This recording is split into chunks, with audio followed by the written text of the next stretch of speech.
You know how I do.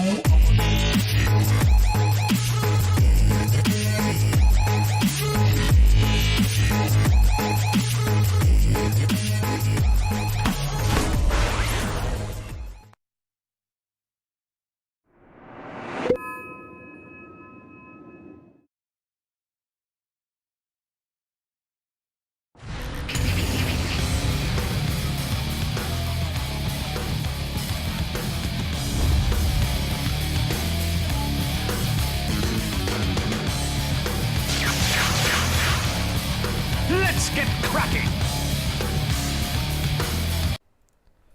Welcome back, everybody, to the American side of the Dota 2 Champions League. We're going to be getting into the group stages for this one. It is going to be starting out with, actually, I think this is pretty much one of the primo matches you're going to be getting out of the American side, which is Sneaky Nick's Assassins versus NoT Today. Sneaky Nick's Assassins, sort of the reformed Liquid in some ways. We have TC, way too sexy, as well as some of the older players such as Fluff and Stuff and Ike's Mike, all coming back together under one roster. While we have NoT Today, the formerly known as Revenge, under the helm of Smash and Mystico. Let's go ahead and get into it, shall we? As I do not have a co-caster to welcome in this time around. Unfortunately, Come With Me had to go last minute, so I will be trying to pull in a co-caster for Game 2.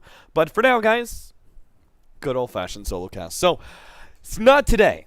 The formerly known as Revenge Squad, by far the Peruvian, but I would say by far the best team coming out of South America, or at least they were for a while. Union Gaming as well as CNB have definitely stepped up their game, though, quite a bit. So there's some additional Peruvian talent that is proven to be making some big waves, while some of the older school Brazilian players such as King RD are making a bit of a noise with CNB. So while there are going to be, well, in my mind, this is going to be one of the best matches you could possibly see. We'll have to see how this whole entire thing transitions, because honestly, while Sneaky Nick's Assassins have definitely been looking good, they are still a newer roster. This is a team that has been cobbled, some of the old Liquid, some of the new Liquid, back together again. Of course, these guys have been playing together for quite some time, and I'm anticipating them to be the kind of secondary American team right underneath EG.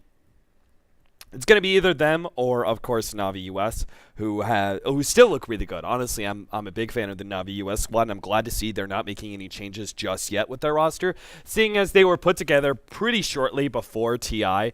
And while they did manage to get themselves into TI, they didn't really do that well. Yet they're still going to keep the same roster. They're still going to try and play throughout the whole entire year and aiming for TI 5. So definitely a lot of improvement they can be making. And I'm glad they're going to try and keep a stable roster. But let's focus on this game, shall we? NoT Today facing up against Sneaky Nick's Assassins. They're going to go grab themselves a Razor, Morana, Wraith King, and now a Bristleback. Radiant team Interesting fourth pickup here. You got to say, I'm a big fan of the Bristleback, so I'm loving this pickup so far. But we'll see how it works out for them, because they are going to be going up against a Viper, Earthshaker, and Shadow Shaman. Viper and Earthshaker especially are great versus melee heroes, and they already have two. Now, one of them is going to be a support, the Wraith King support, paired up with the Marauder, at least presumably. 10 seconds remaining. As they could run an Wraith King core, but I highly, highly doubt it up against the Viper. Remaining. I speak Shadow Shaman and Nature's Prophet, so Sneaky Nick's Assassins rounding out their lineup with some additional pushing power. They do have, man, this is rough, because the meaner thing that I look out for is how the matchups are going to be during the laning phase, because as I was talking with Come With Me last game, we talked about how important winning the laning phase is right now in the meta, because it's so much about reserve time. The mid game is all about the initiation. Remaining. But all it takes is one or two good team fights, 5 seconds and a team just ends up snowballing their victory in.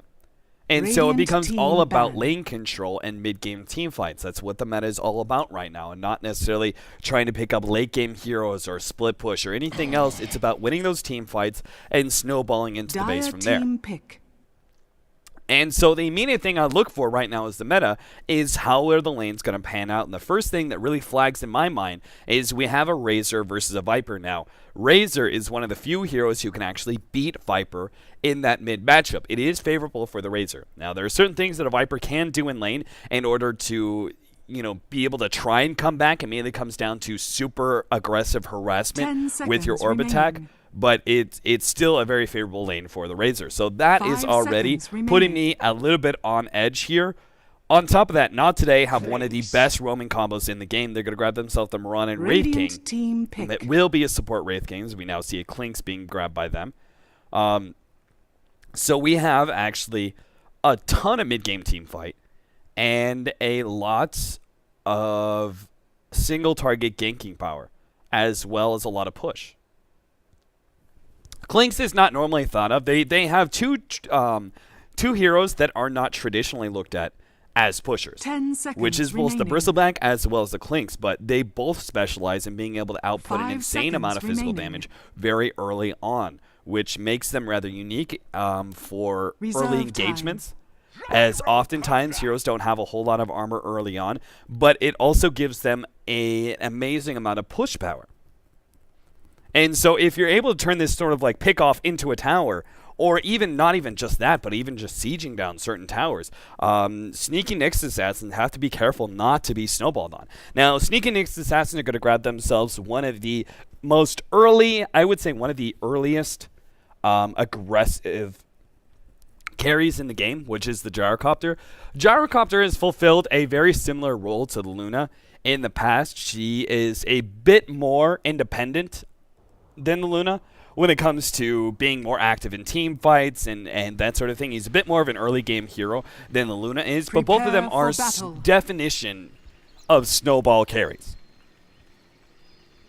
Because they're both somewhat glass cannons, they both have extremely good farming mechanisms, and they both have some amazing mid-game teamfight abilities. Gyrocopter has both the call down as well as rocket barrage, plus his homing missile can actually be pretty damn good. We've actually been seeing a lot of Gyrocopters being maxing out the missile lately, which is a very odd build for me, and I'm still not 100% down with it, but it is something that has been tried quite a few times. The way they usually do it, though, is basically running a defensive tri-lane, but the supports will rotate out as soon as you get a couple levels of that missile, because Gyrocopter can just spam it against the offlaner over and over and over again. And the offlaner is always forced back because they don't want to be hit by the magic missile, or not the missile, the homing missile, and then have the Gyrocopter get in close range with the rocket barrage, and they'll take a whole bunch of damage off of that.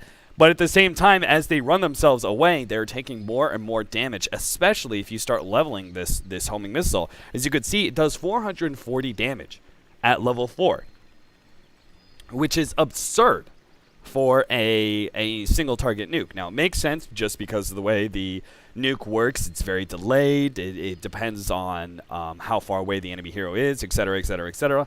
But if you're able to get that kind of max damage, 440 damage, especially like early on when you're only like level 7 or level 8, that's like half of your health for most heroes. So this is a very easy way for them to be able to force out that enemy hero, that solo offlaner, without having to commit any supports to it. Now, I'm not sure if this is the build that Sneaky Nyx assassins want to go for it. I haven't actually seen Snaking do it very often. This is going to be Snaking. I'm not sure why he has his name as Nestle, but that is Snaking. We're also going to be seeing a defensive tri-lane, mid Viper, and an off-lane Furion for IX Mike. Pretty standard stuff. The aggro try here from NoT today is a little bit surprising to me, but I think they're just setting up for the side gank. So they're going to hide themselves in the secret shop, wait for some sort of overextension, go for the first blood, and they get themselves a very, very early lead into this game. Pretty standard stuff, but it still catches teams out all the time.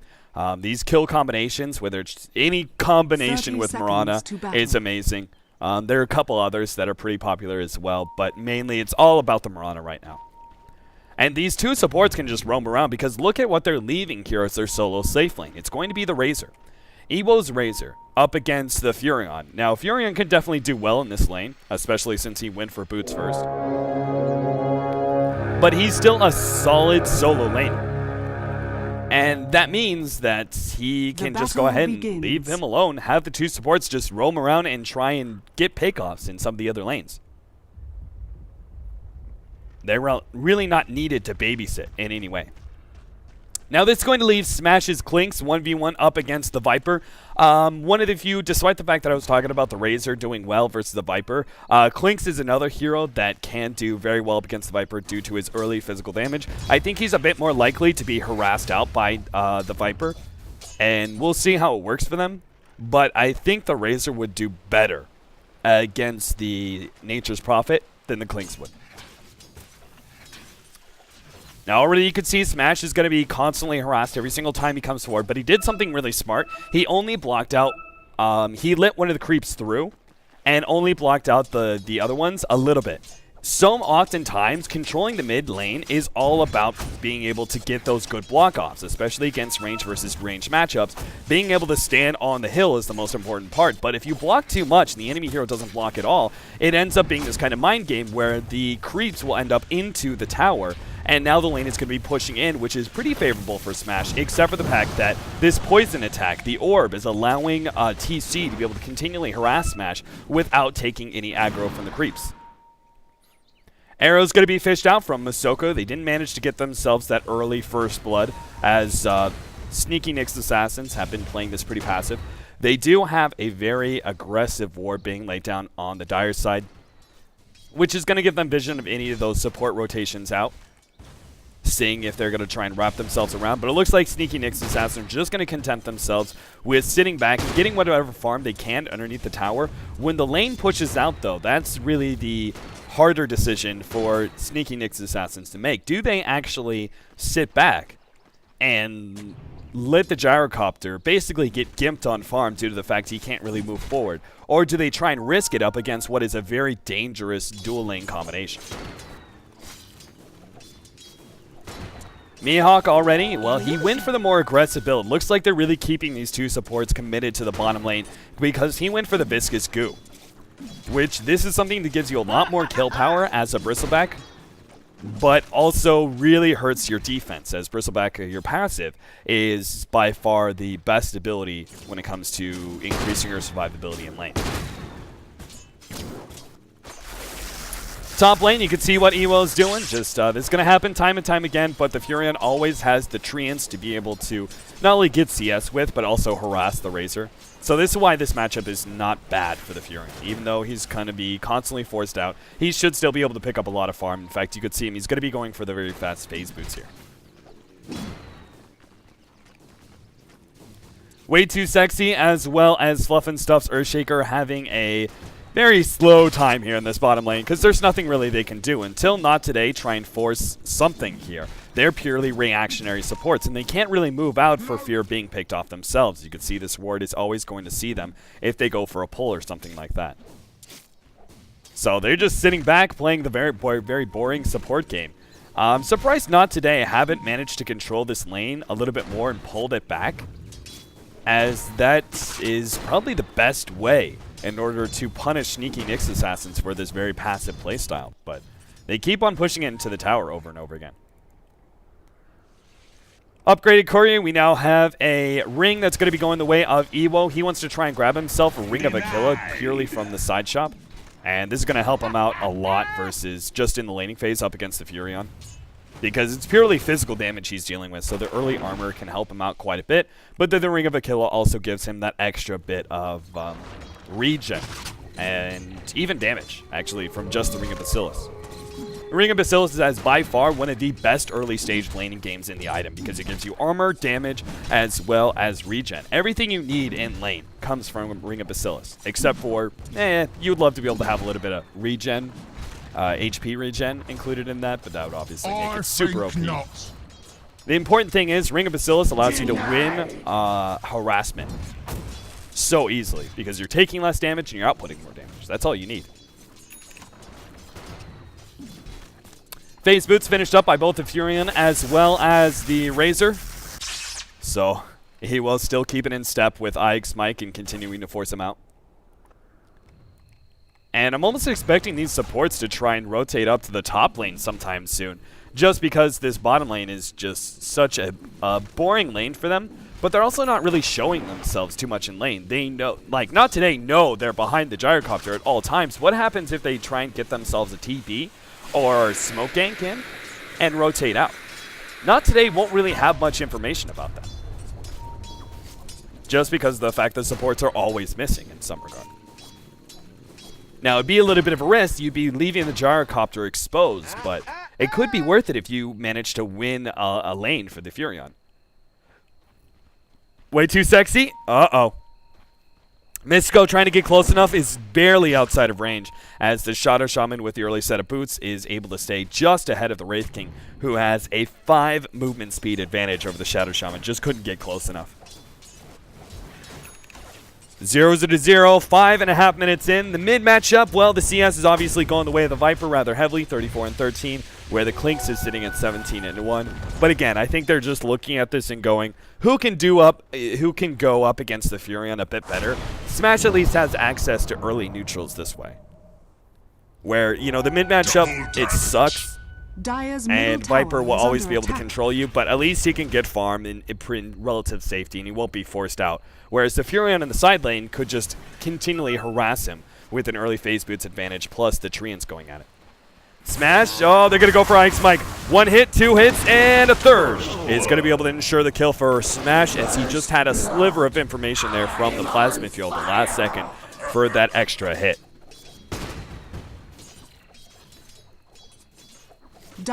Take a look at these levels in the bottom lane. Mihawk is staying in step with the gyrocopter, and the 2 supports, level 3 and level 2. It looks like a fairly even experience battle both ways, just because there hasn't been a kill for the aggro try, and yet there also hasn't been much pulling for Sneaky Nyx Assassins. Every once in a while, this is what Not Today do. This is how they're keeping up their levels. It's just going and farming neutrals by themselves. I mean, they've got the lifesteal here for the Wraith King. It's worth it to blow a little bit of regen so they can both get farmed.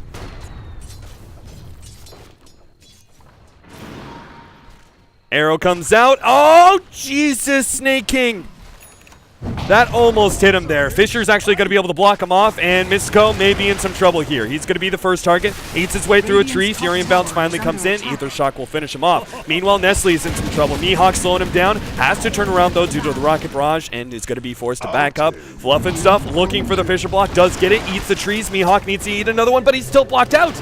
And he's stuck, but he's going to be fine. Wraith King was teleporting in, and nobody on the side of Sneaky Nyx Assassins wanted to continue to fight that, as they were getting low on mana and getting even lower on health. Good rotation in from the Furion, though, and that's to be expected, as eventually that rotation is going to put a stop to your aggro try, and that's really where you break the hold of Not Today. Still, though, for 8 minutes long, they did hold a significant advantage in this aggro try. And that's going to really be hurting the Gyrocopter's farm. It's sitting at 27-10 in pace, with the Bristleback offlane at 27-9. Radiant's top tower is under attack. So offlaners, though, we have the Razor sitting at the top of the board, 49-5 compared to the Vipers. Much easier mid lane at 48-14. The Clinks is a little bit behind many of the other heroes, but he does have the advantage of always being able to go jungle, so he can recover with Death Pact rather easily. Especially since he was part of an early kill as well. Got that first blood gold. Now Smash, oh no, he didn't count on this one. The early dust being picked up by TC. Now he's going to turn around and fight underneath the tower. Smash needs one more hit, and that wouldn't even be enough. I was going to say maybe he could get the return kill on TC, but the early dust catching Smash by surprise, especially when he had an Invis rune. And that's truly the problem here. When you go the levels of Strafe early on, you're really hurting your movement speed from Skeleton Walk, and you're still shut down by Dust. If you prioritize Skeleton Walk over even just the one level of Strafe, it can still give you more movement speed than Dust slows down. Radiant's top tower is under attack.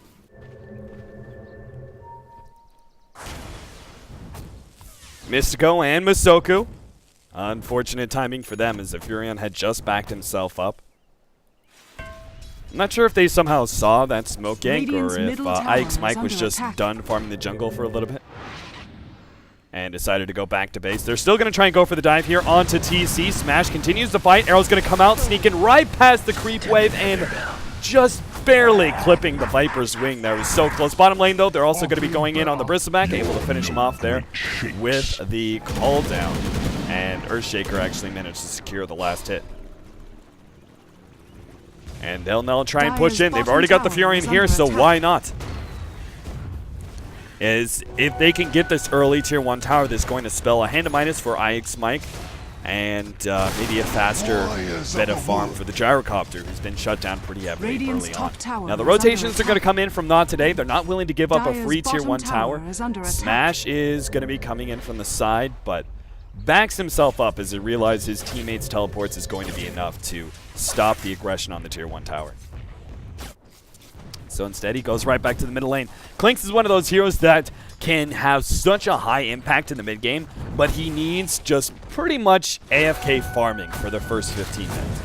He can occasionally rotate around and get a kill. He's going to actually fight up against TC once again. He doesn't have enough mana for a teleport, but this time he does have that extra level in Skeleton Walk, boosting him up to 33 movement speed, where the Dust, which only decreases your movement speed by 10%, I believe, as I'm pretty sure I got that right. 15%, excuse me. 15% slow, plus the... What is it? He's currently sitting at an extra 30% slow. So it's still more than the... still more movement speed slow than the Skeleton Walk is giving you between the Poison Attack as well as the Dust. But he still would have been able to get himself ahead of the Viper. Fluff and stuff, soaking up whatever experience. Oh, he's been spotted! That Plasma Field reveals him. Stun's going to come out. Arrow follow-up, and Fluff and stuff will die in the bottom lane. And this could actually mean the tier 1 tower goes down. As they have control of this tower area, there's going to be no teleports into the bottom lane. So, sure enough, tower's going to fall. Sneaky Nyx Assassin's not going to try and do anything about that one. Instead, just continue to farm. Taking a look at the net worth, 5,500 gold lead right now for the Razor. 4,300 is next up on the Viper. This Razor is hugely farmed, but it's all because of that tier 1 tower going down the bottom lane, which he did claim the last hit for. So that makes sense. Dire's middle tower Snake King has a long road to recovery as he's sitting at 3,200 net worth right now, almost half that of the Razor. And Razor is a really good hero versus many of these. And that's why I feel like Gyrocopter and Luna weren't really being seen that many pickups here in the current meta, is because heroes like Doom, Faceless Void, Razor, and Viper, those aren't all heroes that kind of control the metagame right now. They're all the core heroes anyway that are most popular. They are all excellent heroes versus the traditional kind of agility snowball carries. Because the Razor, for example, is a better teamfight hero than you and is still able to decrease some of your physical damage. He's a great anti-carry in some regards solely because he leeches on to your physical damage and makes you less effective in teamfights, which is particularly effective against a Gyrocopter who... Every single hit from the flat cannon makes a big difference. So if you can start sapping away his damage before he gets off those shots, or even in the middle of it, you're basically decreasing every bit of damage. Say you steal 10 damage. That's 50 less team fight damage that is being done from one shot. So when you actually get into real amounts of damage, such as 50 or even 100 damage being stolen from the Gyrocopter, his flat cannon's just not doing anything for him whatsoever. Which is essentially the ability that's made the hero for so long. Snake King is not going to be able to get away from this one. Call down goes out. He's going to try and fight Mystico. Mystico will accept this death, as it's going to cost him the reincarnation, but it's perfectly fine, as they'll get the kill on Snake King. He had no other options there. At bottom lane area, whoa, smash, smash, smash, smash! He could have gotten out there. He turned around and hit IX Mike once, instead of just walking himself away with that haste rune. Very questionable play there. So they get a kill as well as the middle tier 1 tower in exchange for that pick off on the Gyrocopter. I would say worth it for NoT today, even though middle tower is really important. It would have been worth it if the damn Clinks didn't die. If Smash didn't make that's very questionable turnaround and hit IX Mike. If he had just run himself away and survived because of it, I almost say it would be worth it, just because where is the... Gyrocopter is one of those heroes that just, if he doesn't have a good early start, where does he go from there? Mihawk is going to be spotted out by the Dust, and, well, he might just get a return kill. He's going to need a couple more quills onto Snake King. One more quill, and he would have actually gotten the return one, but he still falls in the end. Snake King's going to be trying to build into a Dire's fast top tower BKB. is under At the attack. same time, Smash is trying to Radiant take the structures opportunity. are He sees 4 fortified. heroes in the bottom lane, and that's why he's trying to lay in some of that fire arrow damage into middle. The arrow does spy out some of the rotations, though. Radiant's middle tower And is under Sneaky attack. Nick's Assassins will be able to force the heroes off in the middle tower, but might not be able to save their top tower. As this 3-man rotations to the top lane Radiant's where the top Razor is tower already is under claiming attack. it. Nobody can possibly be here to save this. Radiant's Arrow top manages tower to has fallen. snag the TC Viper, but they realize he's too tanky. So instead, they quickly back themselves up. Mihawk finds himself a bunch of treants. He's going to try and farm them up, actually. At least chase them away. Dire's middle tower is under attack. Problem with the treant pushes is those treants give you half of the gold that a regular keep would, so, or even less than half, really. Regeneration. So oftentimes it's not really worth it for you to try and invest too much effort into killing them. Putting the tower a little bit lower now with the wards, they're going to do a surprise push here that's going to guarantee the tier 1 tower Dire's bottom and tower has make fallen. sure that NoT today can actually rotate in time to put a stop to that. Smash is trying to build his Orchid, but until he has it, he needs a lot more AFK farming time. His, I said 15 minutes of AFK farming. That's usually thinking that he is going to either go for regular boots into an Orchid or no boots into an Orchid. But Smash, he needed to be able to get a little bit of extra early stats here. And Jesus, Smash. Laid some damage into Snake King and the tier 1 tower before backing himself up. He's always got his death pack to fall back on. And it's worth it. Like, that's why he was taking the tower there. Because when his death pack falls, he actually doesn't lose his HP percentage based. He will drop down to the HP, the extra HP that he has will just go away. So if he's sitting at 800 health, when he's lacking HP, when the death pack is on, the death pack goes away. He stays at 800 health. Smash will also be able to make some more recovery as he eats other creeps with the death pack. So that's why he's willing to take some of that damage. Arrow comes out. Radiant's Not going to middle find tower is anybody under here, attack. but the tower is still going to fall. Radiant's middle tower has fallen. Sneaky Nick's Assassins just slightly behind with the rotation of the Viper. And NoT today will grab the tower and back themselves up. BKB is finished up by the Bristleback. Clinks is going to have an Orchid soon. And our Razor looks like he's going to be going for BKB as well. This is definitely a game that's necessary for BKBs. Sneaky Nick's Assassins have a lot of early game engagement, but most of it's going to be primarily founded in magic damage. A lot of stupid controlling heroes such as Shadow Shaman and Earthshaker. Really obnoxious, either long-term disables such as the Hex and the Shackles, or long-range disables such as Fluff and Stuffs. Earthshaker.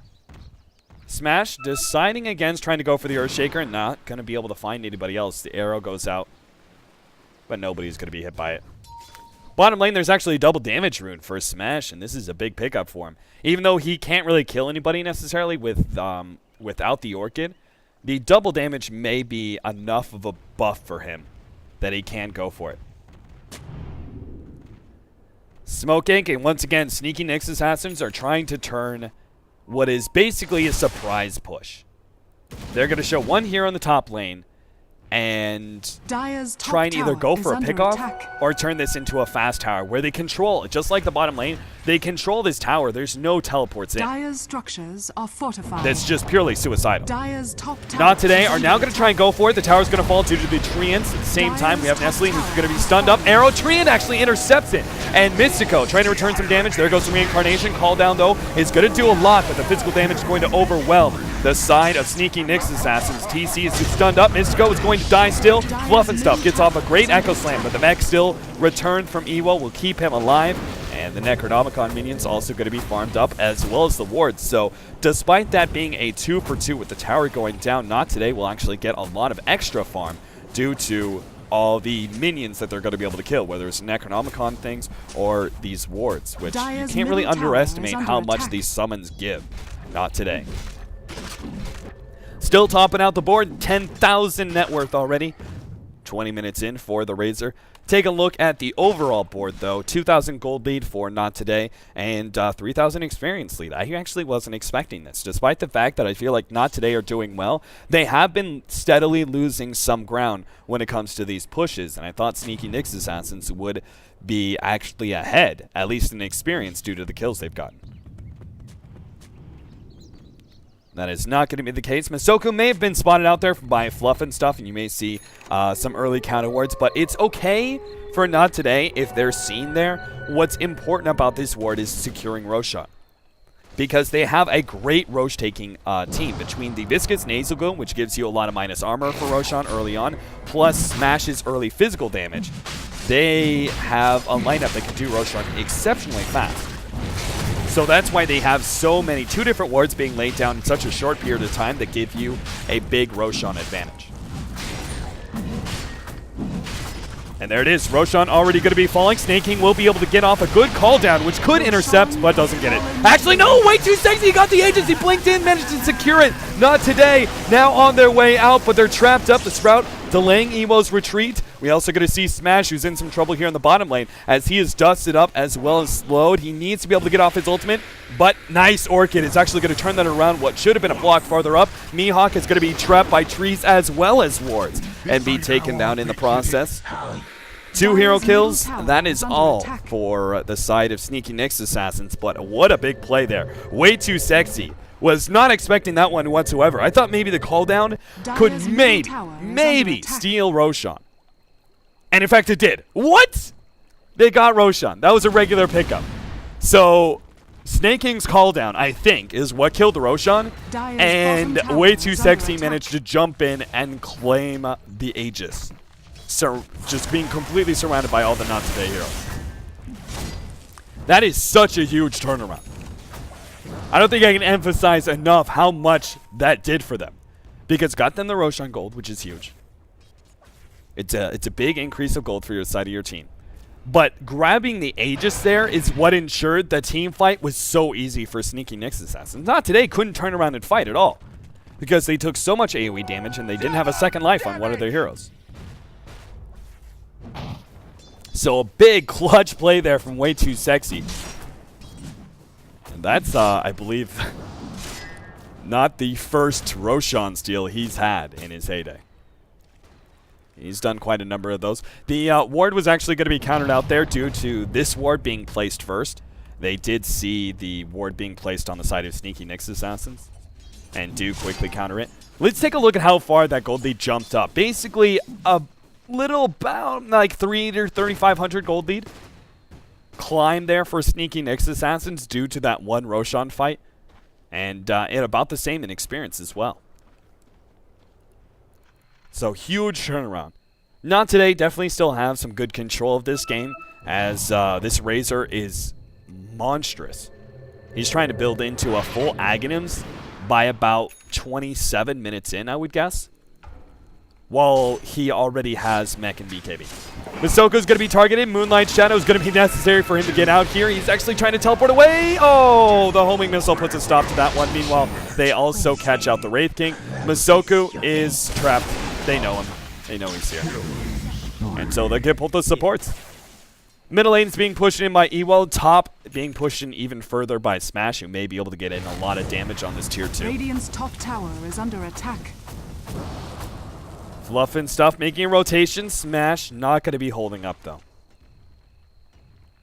Think other players would have considered to try an Orchid and go for that kill, but he looks at that and goes, all right, if Fluff and stuff is here at the top lane, it probably means there's someone else here as well.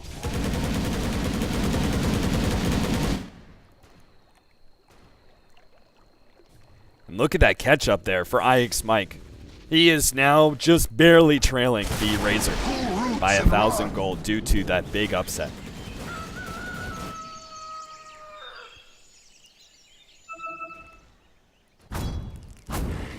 Smash has his Orchid. Interested to see what kind of build he's going to go for from here. BKB would obviously be a important pickup for him, but he may try and go for...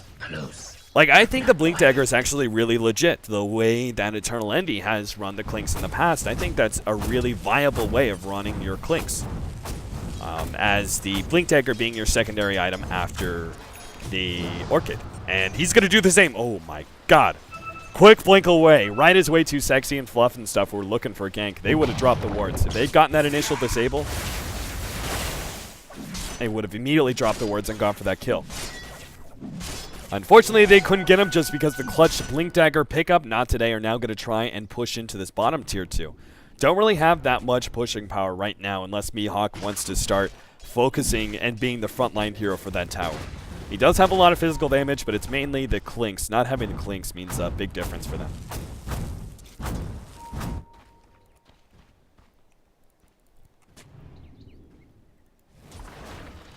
This should be a halberd, I believe, here for the Bristleback. Halberd is a great item from the Bristleback because it makes him significantly tankier while also being able to apply a slow. While SNY is a great offensive item for him, and I like it a lot, it oftentimes is dependent on you being able to be the main controlling hero. For example, if I was running a one-position Bristleback, which Mihawk kind of was, and I was able to grab like a really fast treads drums into SNY, I would have this like max movement speed Bristleback that is still tanky enough to not have to worry about many of these situations, but is also has a ton of chase down capabilities with all that extra movement speed plus slow. I would prefer the halberd here just because there's a lot of right-clicking heroes on the side of Sneaky Nyx Assassins. Pretty much every single one of their cores is heavily affected by the halberd, and at least 2 of them are not going to be BKB carriers. Neither Nature's Prophet nor the Viper is going to have a BKB. Snake King, of course, did grab his BKB as one of the first items he picked up. So it's unlikely for you to be able to use the disarm against him, but I would say both the Furion as well as the Viper are both excellent targets. But we'll see how he chooses to build it here. Take a look at some of the items being picked up recently. Aghanims for TC after the mech.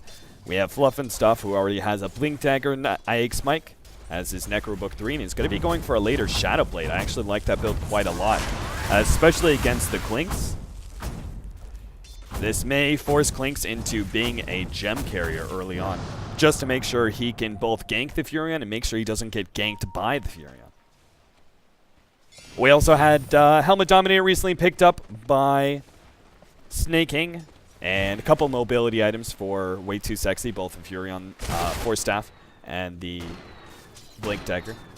On the side of Not Today, we have Mihawk. We already talked about the potential halberd or SNY pickup. Smash has another 2,400 gold on him. And he kind of needs a damage dealing item, whether that's going to be a Daedalus or an MKB. I think I would kind of prefer the Daedalus just because they're left pretty exposed to just heroes teleporting away. So the mini stun would be very helpful, and you know the gyrocopter is eventually going to be going for a butterfly as well, so you'd actually be ahead of the curve on that one. Fluff and Stuff has found Mihawk, who gets off his BKB and is going to teleport himself away. While we also have Mystico, well, he's done for. He's going to be disabled up. They're going to lose that reincarnation on him, and he's going to die a secondary time here, solely because he went for the Blade Mail build rather than the Blink in the Blade Mail build. And they may actually go for a push. IX Mike immediately teleports here to this bottom lane, which makes me think they're going to go for a 5-man into this tier 2 with that one pickoff.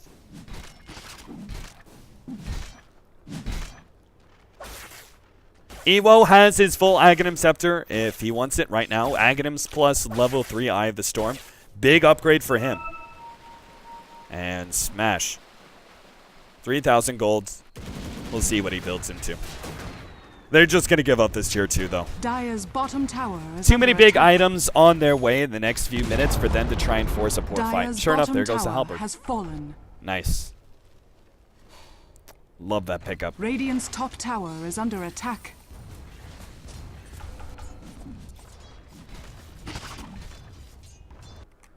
Smash is looking for an opening right now. He's got a haste rune as well as... Do they have any vision, though? Oh, they do. Masoko actually has a dust. They can easily go for this kill. They are waiting for IX Mike to push himself out a little bit farther, but the risk. IX Mike, he pinged that one out. He saw the skeleton walk go off. He knows he's being ganked right now. So unfortunately, all that time wasted for both of the heroes. Roshan's going to be up in the next minute. That's probably going to be our next big team fight. It has both teams, especially the side of NoT today. They not only have the dire side advantage, but they have a much better Rosh taking team. We saw them do Roshan very early on with the Bristleback and the Clinks. And now it's even better when they have the level 2, well, level 4 Viscous Nasal Goo. But now every charge gives them -2 armor rather than just 1. And obviously the Clinks is hitting pretty damn hard right now, especially when he picks up his next item. What the hell is that going to be though? Smash, please give me some information. BKB. I thought he was going to be building into damage, but instead he goes for the defensive build and goes to BKB, which is fine. And they have plenty of late game, so there's no reason to, I guess, rush this by trying to go to glass cannon style. As the game is really drawing out pretty late here, and I feel like Sneaky Nick's Assassins need to try and force some fights. But maybe they don't. I mean, they do have they have some strong late game of their own. The only problem is the Gyrocopter has fallen behind in farm. So he definitely has a road to recovery ahead of him, though this net worth lead is not, despite the fact that he's certainly 4th in the net worth board, it's very even between the top 5 heroes. It's only about 1,500 sway between 1st and 5th.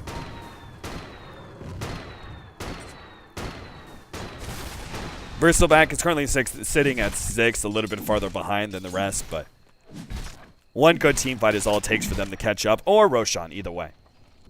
I do feel that the single target of the Clinks is always powerful versus the Gyrocopter, as long as you don't let the Gyrocopter get ahead. Gyrocopter can be a late game, a great late game carry, but he pretty much always depends on being ahead in farm rather than being at the same net worth as other heroes. Because when it comes down to his flat cannon damage, it can be amazing, but at the same time, if you're not actually ahead in farm, it can be a minimal impact and you'll be outpaced by certain heroes that lay in very concentrated single target damage, which is exactly what the Clinks does. So he'll take a squishy hero like Gyrocopter and just tear him a new one, as he's going to do right here. They may not be able to kill him, and in fact, I think they could. Instead, he's going to go for the Shadow Shaman right away. Pops his BKB now at the last second as he finishes off that hero. The gem is on the ground, but Smash is going to try and teleport away. Oh god, he's not going to make it. Too much physical damage. Meanwhile, Ewo pops a BKB of his own. Now he's going to try and teleport away, but IX Mike, man, he's hitting like a truck right now. And they do manage to keep the gem in hand. So that's an important savior there. They may have lost the Shadow Shaman, but well worth it in the end.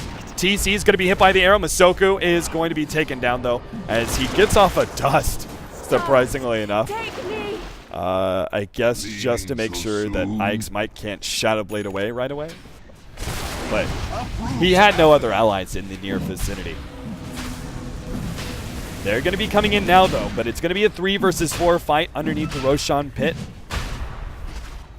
with Gyrocopter still holding his BKB, where the Razor's BKB is still on cooldown. And I can't believe we don't see the full Aghanims here for the Razor. He's had the gold for so long, but instead, he's going to be building into a heart. I can't say I agree with this, just because Aghanims is the perfect in-between of both survivability for the Razor as well as extra damage. But apparently Ewo feels it's more necessary for him to go pure defense. I don't know. We'll see how it works for him. I can't say I'm too impressed by it, but